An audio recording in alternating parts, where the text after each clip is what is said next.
오늘 이 아침에 우리에게 주신 하나님의 생명의 말씀은 신약성경 249페이지 로마서 8장 12절에서 16절까지 말씀입니다. 스크린에도 있으니까 혹시 찾지 못하신 분들 함께 보시면 되겠습니다. 제가 하나님 말씀을 봉독해 드리겠습니다.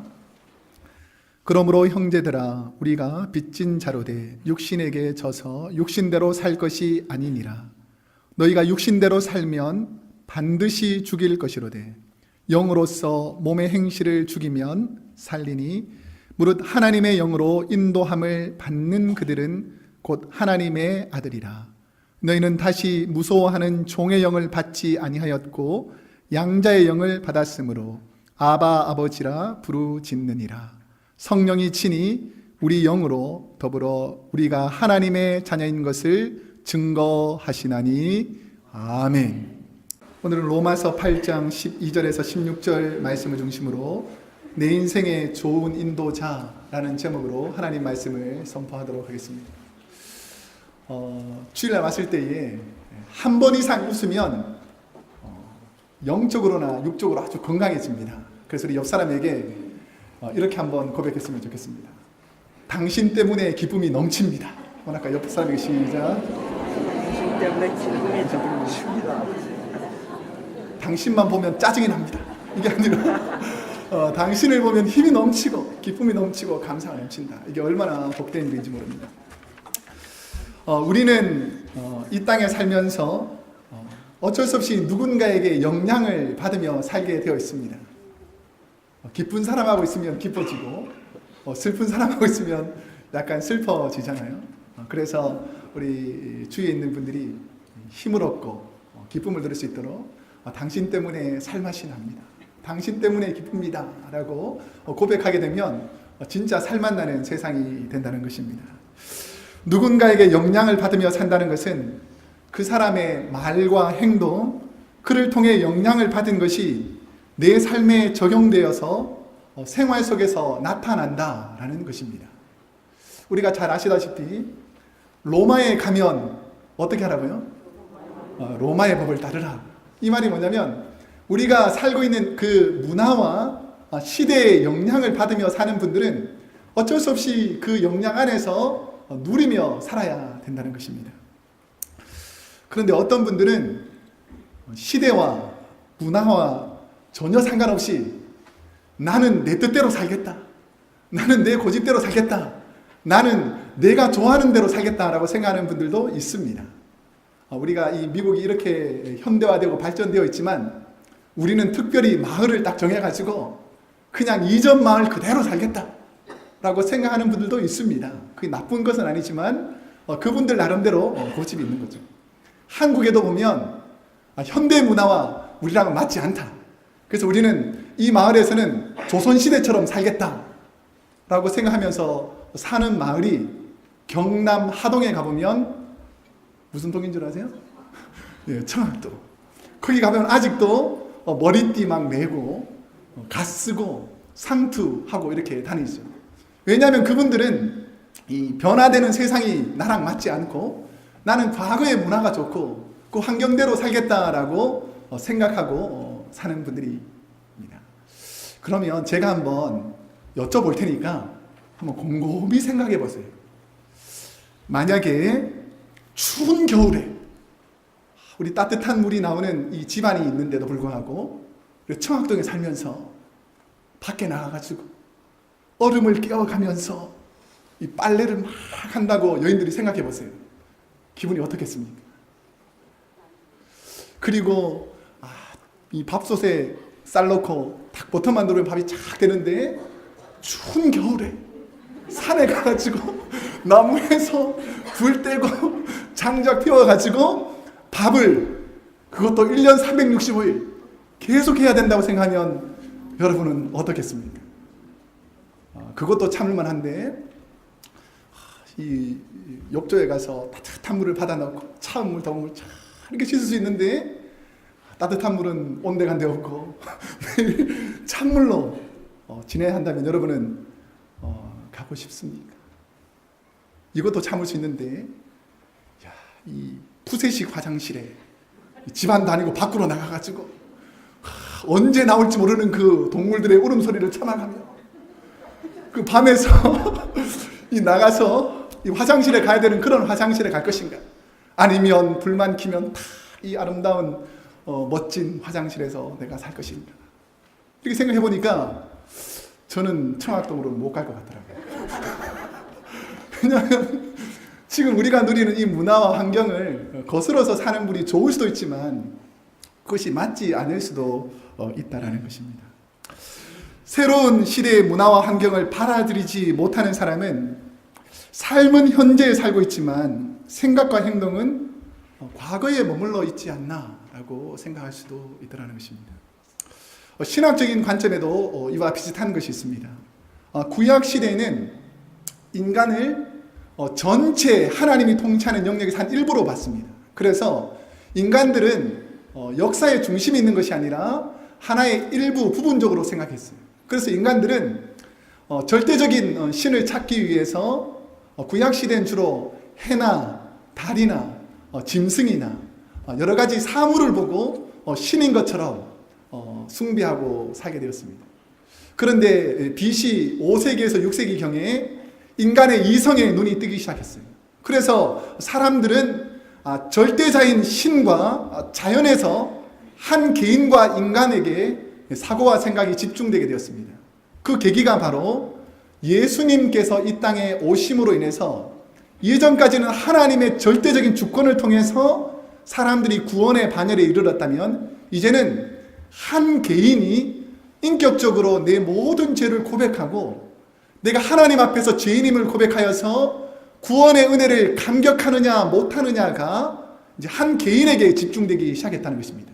그래서 예수님 시대에서는 자연 만물과 민족보다도 훨씬 더 중요한 것이 한 개인이라는 것이죠. 내가 예수 그리스도를 받아들이느냐, 주님을 나의 구주로 인정하느냐 인정하지 않느냐에 따라서 내가 천국 가느냐 지옥 가느냐, 이 중요한 결정권이 한 인간에게 임하기 시작했다는 것이죠. 그런데 예수님께서 이 땅에서 부활하셔서 승천하신 다음에 우리에게 보내어 주신 분이 있습니다. 누구시죠? 성령님이십니다. 예수님께서 부활하시면서 우리에게 성령님을 보내주셨는데 우리가 이 땅에 살아가는 날 동안 주님의 자녀로서 이제는 예수님 당시에는 예수님을 찾아다녀야 했고 예수님의 말씀을 들어야지만 우리가 복음과 말씀을 접할 수 있었는데 이제는 우리가 살고 있는 이 시대는 성령이 역사하시는 은혜의 시대에 살고 있다는 것입니다. 그래서 내가 하나님의 은혜를 갈구하고 사모하면 어떻게 되죠? 성령님이 우리에게 오시는 시대에 살고 있다는 것입니다. 그럼 우리가 왜 구약의 율법에 얽매이지 않고 예수님 당시의 사람들처럼 주님을 따라갈 필요 없이 믿음 생활해야 되냐? 라고 생각해 보면 많은 해답이 있지만 우리가 살고 있는 이 시대가 어느 시대라고요? 성령의 시대, 은혜의 시대이기 때문에 우리가 하나님의 은혜를 갈구하면서 성령님의 인도하심을 받아야 한다는 것입니다. 우리가 이 땅에 살면서도 우리는 우리가 원하는 대로 우리가 행복하게 살 권리가 있습니다. 나는 내 마음대로 내 뜻대로 살 만한 능력을 가지고 있습니다. 그리고 많은 사람들이 자신이 원하는 대로 살면서 행복한 삶을 누리기를 원합니다. 그런 우리가 나만을 위해서 살지 않고 성령님이 인도하시는 대로 살아야 될 이유가 무엇일까요? 우리는 내 인생 내 것이니까 내 마음대로 누리며 살 수 있는데 왜 성령님의 인도를 받으면서 살아야 하겠습니까? 오늘 본문 12절 말씀에 보면 그 이유가 있습니다. 우리 한번 함께 보도록 하겠습니다. 12절에 보면 제가 읽어드리겠습니다. 그러므로 형제들아 우리가 그 다음에 뭐라고 써 있습니까? 빚진 자로 되라는 것입니다. 신학자 켈빈은 이 빚진 자에 대해서 구원받은 우리가 성령님께 빚진 자라고 해석합니다. 그리고 사도 바울은 로마서 1장 14절에서 나는 헬라인이나 야만인이나 지혜자나 어리석은 자에게 다 빚진 자라 할 수 있는 대로 로마에 있는 너희에게 복음 전하기를 원하노라 라고 말하면서 내가 구원받아서 복음에 빚진 자다. 내가 하나님 은혜로 구원받았기 때문에 내가 복음을 전해야 하는 하나님께 빚진 자다라고 말씀하고 있습니다. 저는 사순절이 될 때마다 주님의 생애를 한번 다시 묵상해 보게 됩니다. 그리고 주님의 은혜를 묵상하면서 감사한 것이 많이 있어요. 나같이 형편없는 지옥불에 떨어져야 할 이 죄인을 예수님을 통해서 구원해 주신 은혜가 너무 감사합니다. 내가 이 세상에서 참으로 비참하고 형편없는 삶을 살 수도 있는데 하나님께서는 나를 귀하게 생각하셔서 내 사랑하는 아들이다, 내 사랑하는 자녀다 라고 말하면서 나를 가장 사랑해 주시니까 얼마나 감사한지 모릅니다. 여러분 감사하십니까? 하나님 은혜에 감사하십니까?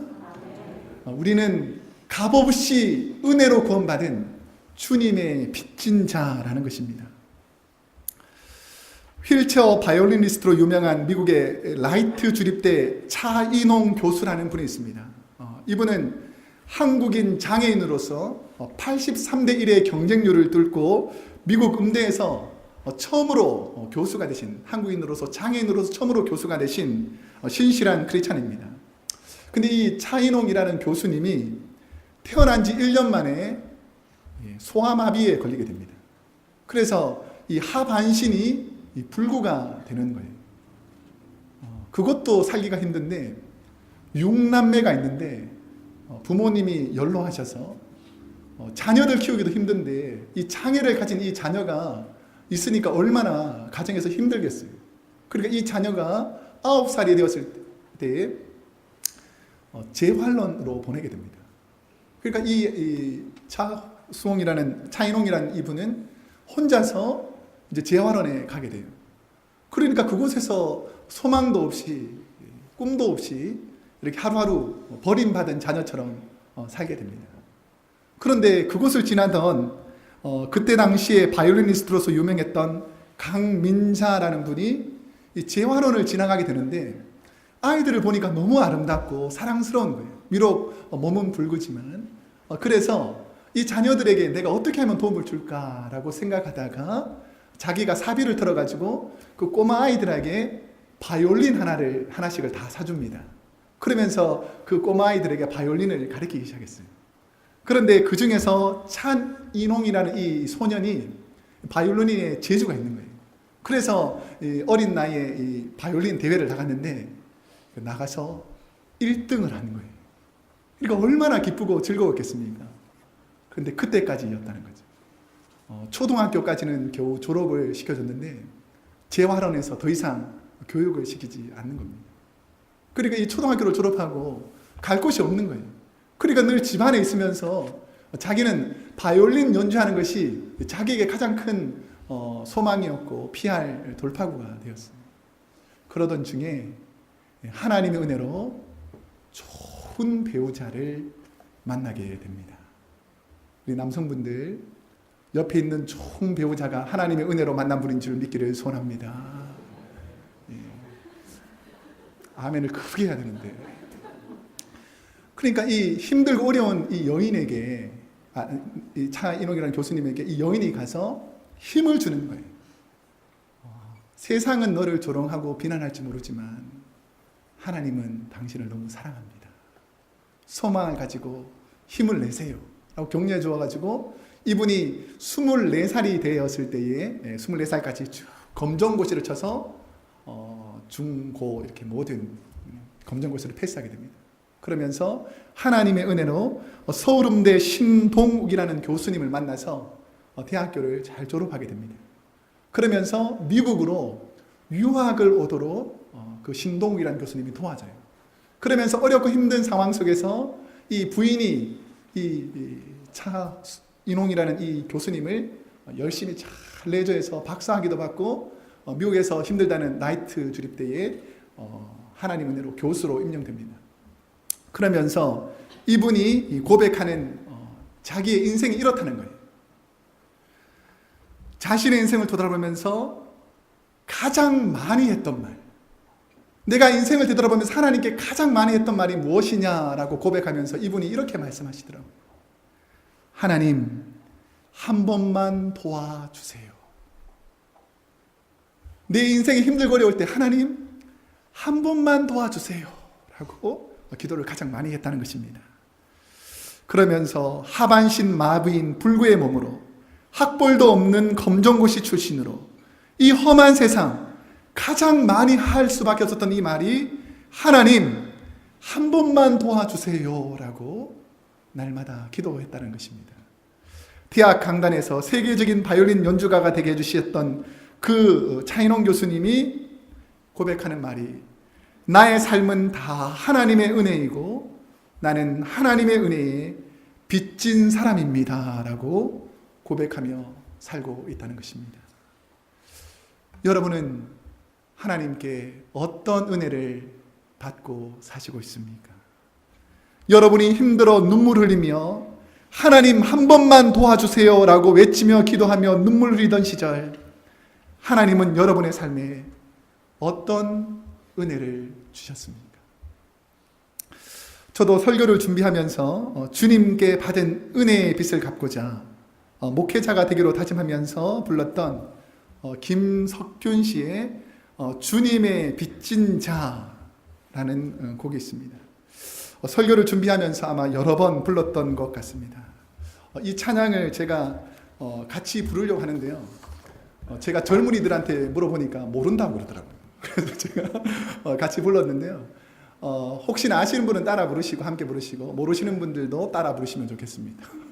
우리 한번 제가 이 찬양을 함께 하겠습니다. 죄악의 썩을 내 육신을 주님이 살리셨다라는 고백인데 우리 한번 주님의 빚진 자로서 한번 이 찬양을 함께 하겠습니다. 3절로 되어 있습니다.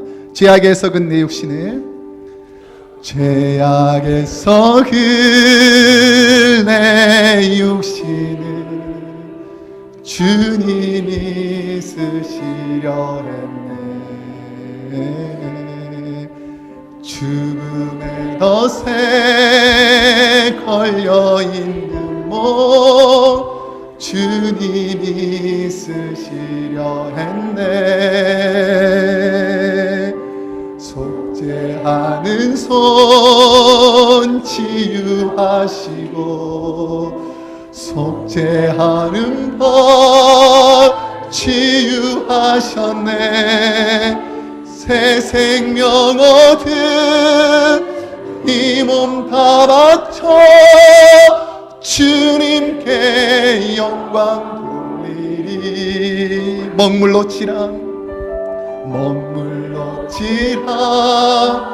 내 육신 우리의 더러운 죄를 주님이 이게 하셨네. 십자가 보혈 증거하라고 십자가 보혈 증거하라고 주님이 살리셨네. 기도할 때 음성 주시고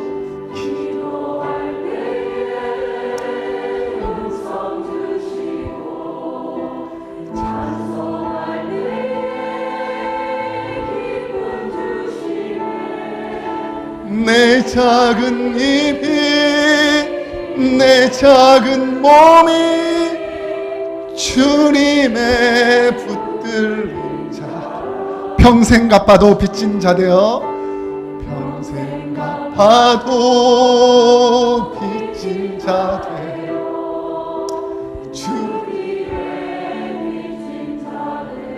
주님과 신길 택하였건만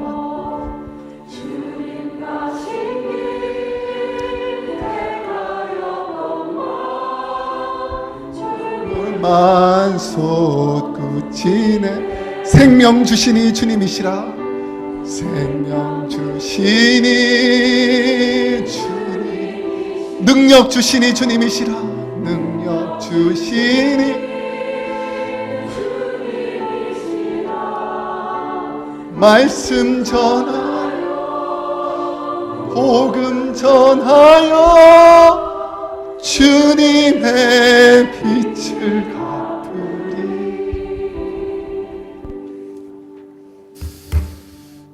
여러분은 하나님께 받은 은혜가 있을 것입니다. 우리가 이 땅을 살면서 내가 어떻게 살 것인가를 생각해 볼 때에 내가 주님께 빚진 자다, 내가 하나님께 빚진 자다라고 생각하면 하나님이 인도하시는 그 길을 따라 살 수 있다는 것입니다. 사람의 마음을 바꾸는 것은 왜 빚을 갚지 않느냐라고 강하게 꾸지람하고 상대가 부끄러울 만큼 강한 충격을 주고 복종시킬 때 은혜를 갚는 것이 아닙니다. 진실로 그 사람을 바꾸는 힘은 그 사람의 마음 속에서, 그 마음속 깊은 곳에서 하나님의 사랑과 은혜가 있다면 그 남은 생에 하나님의 은혜를 갚으며 사는 것입니다. 여러분 마음속에 하나님의 은혜가 있기를 축복합니다. 오늘 본문에서 성령의 인도하심이 아닌 육신의 욕심과 죄에 따라 살면 어떤 결과가 임하기에 우리 하나님께서는 너희가 더 이상 죄악의 육신의 욕심에 따라 살지 말고 성령의 인도함을 받아라 라고 말하는지, 우리가 왜 육신의 소욕을 따라 살면 안 되는지가 오늘 본문 12절 후반부와 13절 초반부에 보면 왜 우리가 그렇게 살아야 되는지가 나옵니다. 12절 후반부에 보면 육신에게 져서 육신대로 살 것이 아니니라 너희가 육신대로 살면 무엇이라고 써 있습니까? 반드시 죽을 것이로되 라고 말하고 있습니다. 육신의 행실, 몸의 행실, 육신의 욕구대로 살 때의 인생은 비참해지기에 하나님은 저와 여러분에게 육신대로 살지 말아라, 육신이 원하는 그 욕심대로 살지 말고 세상이 원하는 그 정욕대로 살지 말라고 성령 인도함을 받으라는 것이죠. 육신의 삶을 따라 살면 어떤 결과가 있는지 제가 설교를 준비하면서 지난 3월 11일에 있었던 한국의 한 뉴스를 듣고 참 충격에 빠지게 됐습니다.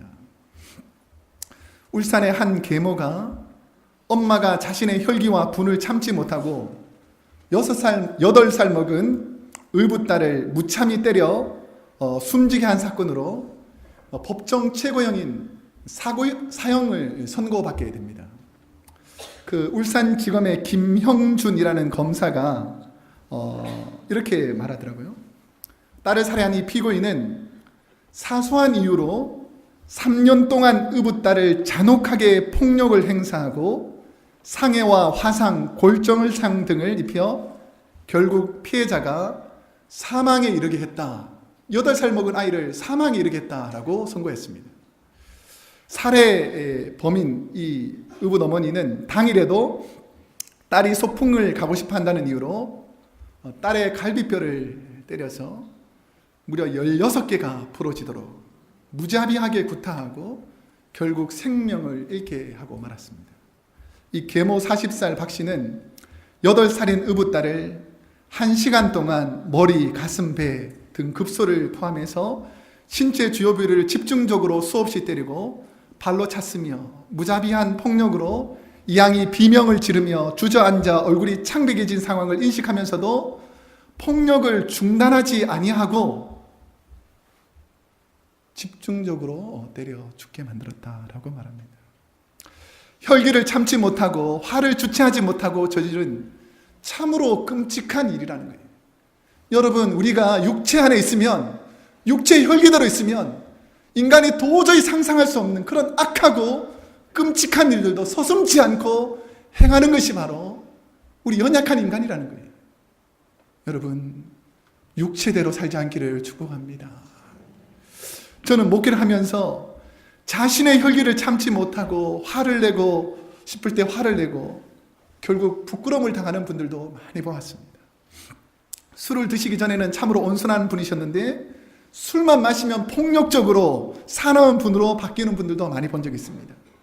돈이 없을 때는 화목하게 아름답게 서로서로 위하던 가정이 물질 때문에 형제들과 싸우고 분쟁하고 원수처럼 지내는 가정들도 많이 보았습니다. 왜 우리에게 이런 죄의 찌꺼기들, 이런 몸의 육체의 씨앗들이 남아있겠습니까? 그 이유를 로마서, 우리가 읽었던 성경 말씀 바로 전부분 로마서 7장 22절에서 23절 이 부분 한번 다 같이 한번 펴보세요. 로마서 7장 22절, 23절 우리 한번 함께 읽어보겠습니다.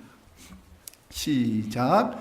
내 속사람으로는 하나님의 법을 즐거워하되 내 지체 속에는 한 다른 법이 내 마음의 법과 싸워 내 지체 속에 있는 죄의 법 아래로 나를 사로잡아 오는 것을 보는도다 라는 것이죠. 우리가 육신의 욕심대로 살지 않기 위해서 몸부림치지만 우리가 이 땅에 사는 날 동안에는 육신에서 완전히 벗어난 상태가 아니기 때문에 부족한 저와 여러분은 육신의 영향을 받는다는 것이죠.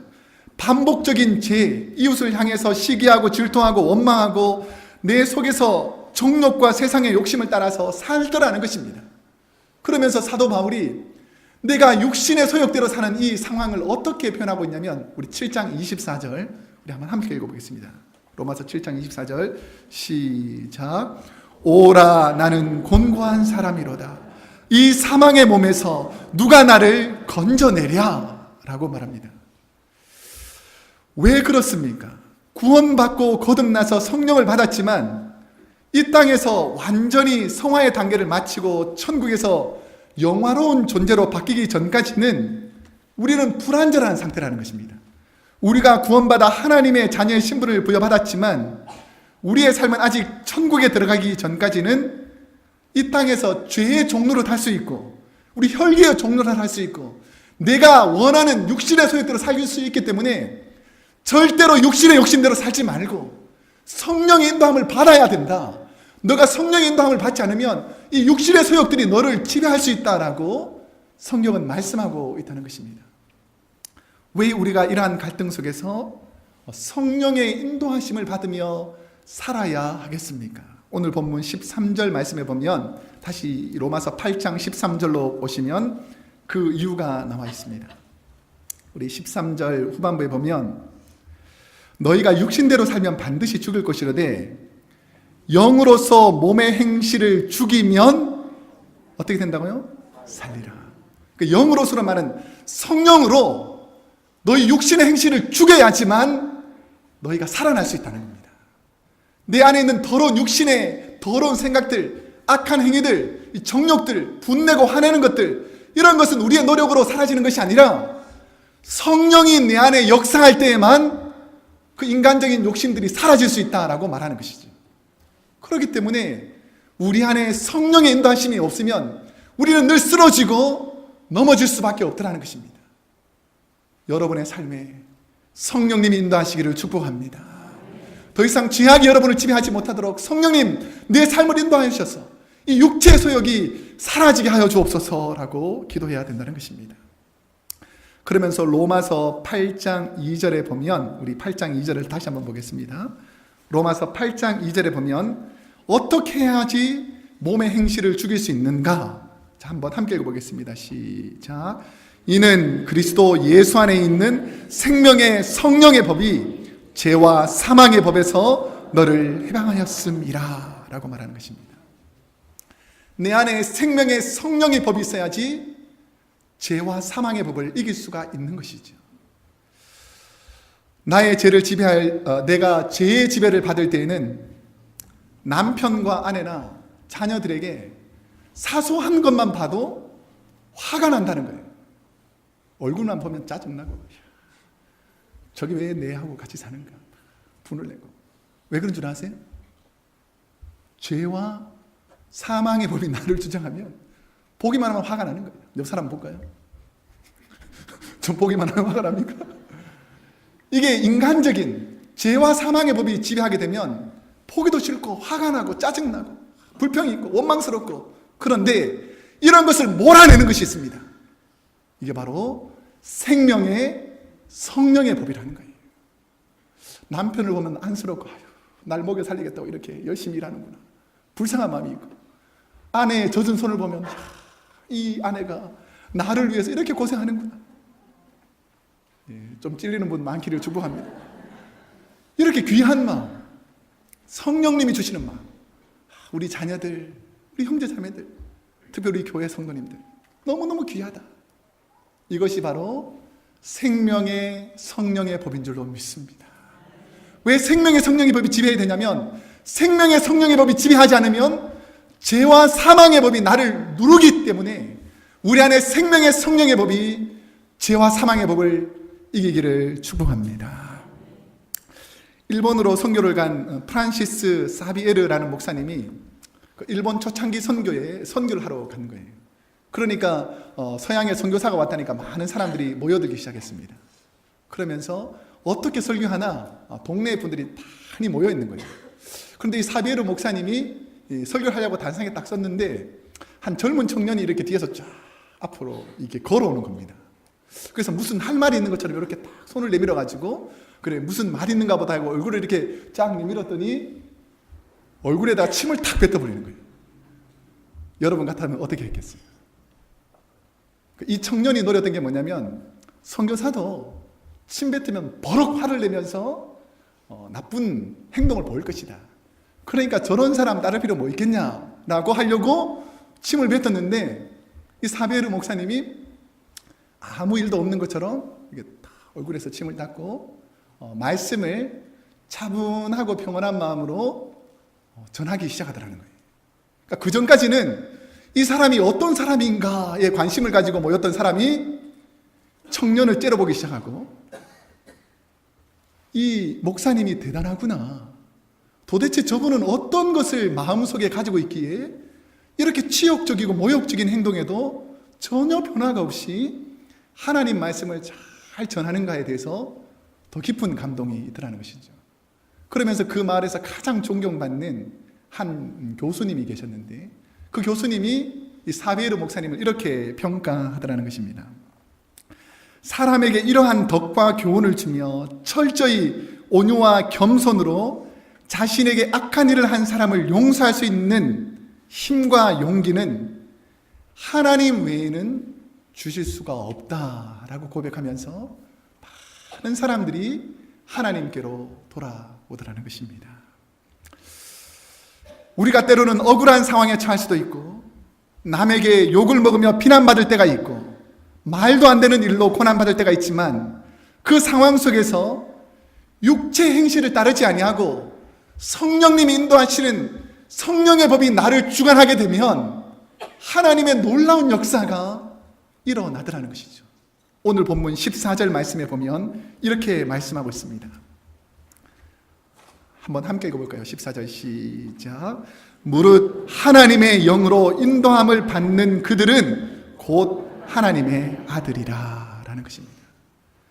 우리가 억울하고 힘든 상황 속에서도 하나님의 은혜를 드러내고 성령의 법이 인도하는 삶으로 살아가게 되면 믿지 않는 사람들이 저분에게는 도대체 어떤 마음이 있길래 저분을 인도하는 분은 도대체 어떤 분이기에 라고 생각하면서 그분이 믿는 하나님을 믿게 된다는 것이죠. 여러분의 삶이 성령님이 인도할 때에 여러분 때문에 예수를 믿는 영혼들이 많아질 줄로 믿습니다. 당신을 보니까 참 예수 믿고 싶습니다. 이렇게 마음이 생겨야 되는데 널 보니 예수 믿으면 안 되겠구나. 이렇게 생각하지 않기를 원합니다. 우리가 이 땅에 살다 보면 여러분의 삶 때문에 하나님께 영광 돌리려면 여러분이 성령이 인도하는 그 길을 따라 살아야 한다는 것이죠. 제가 참 좋아하는 그림 중에 하나가 여러분도 잘 아시는 밀레 만종이라는 그림이 있을 것입니다. 우리가 잘 아실 텐데 부부가 하루의 일과를 마치고 석양에 해가 떨어질 때에 손을 모으고 기도하는 장면입니다. 근데 그분들이 왜 기도하냐면 이제 오늘 하루가 다 지나서 교회에서 종소리를 냅니다. 이제 오늘 하루가 일과 끝마쳤다라고 할 때에 자신이 하루 종일 바쁘게 살 수 있고 내가 원하는 세상적인 삶을 살았다 할지라도 그 순간 내가 잠시 멈추고 이제 내 삶을 하나님께 감사하는 주님께서 나에게 이 사인을 주셨을 때에 내가 감사하는 순간으로 들어가는 것이 바로 만종의 두 부부가 하나님께 기도하는 모습이라는 것이죠. 우리가 성령의 인도함을 받는 것이 무엇인가? 우리 일상에 살 동안 여러 가지 일들이 있지만 하나님께서 우리에게 은혜 주셨을 때에 우리가 하나님께 손을 모으고 하나님 인도하신 그 길에 감사하는 저와 여러분에게 하나님께서 가장 선한 길로 인도해 주실 줄로 믿습니다. 이제 말씀을 맺겠습니다. 부족한 저의 인생을 보면 참으로 좋은 인도자들이 많았습니다.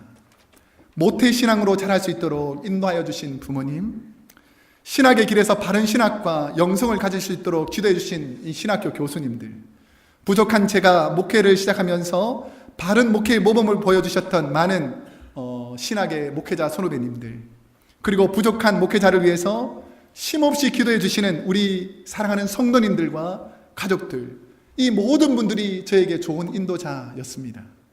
그런데 제가 앞에서 열거한 모든 분보다 내 삶의 가장 좋은 인도자, 내가 어렵고 힘든 순간마다 나를 가장 좋은 길로 인도하여 주셨던 분은 바로 우리 하나님, 성령님이셨다는 것입니다. 내가 홀로 외로워서 마음이 무너질 때, 말할 수 없는 탄식으로 눈물을 흘릴 때 나를 위해서 기도해 주시며 끝까지 내 길을 붙잡아 주신 분이 바로 나의 사랑하는 하나님, 바로 성령님이셨다는 것입니다. 하나님께서 아내와 작전 기도하고 기도했던 내용이 있었습니다. 저의 삶에 늘 가장 선하게 인도하셨던 성령님께서 우리의 길을 가장 선한 길로 인도해 주실 것이다. 기도하면서 성령님께서 인도해 주신 그 교회를 기다리면 하나님께서 가장 선한 길로 인도해 주실 것이라는 믿음을 가지고 결단하니까 아니나 다를까 하나님께서 가장 좋은 곳으로 보내주셨다고 저는 믿고 있습니다. 저를 가장 선한 길로 인도하여 주신 분이 바로 성령님이라면 우리 성도님들이 기도할 때에 여러분의 길, 여러분이 막막해서 사방으로 막혀있는 그 길, 내가 답답해서 어디로 가야 될지 모르는 그 길 앞에서 하나님을 의지하면 하나님께서 가장 선한 길로 저와 여러분을 인도해 줄 줄로 믿습니다. 그 하나님을 신뢰하시고 오늘도 그 하나님의 인도함을 받는, 성령님의 인도함을 받는 축복된 자녀들 되기를 축복합니다. 기도하겠습니다.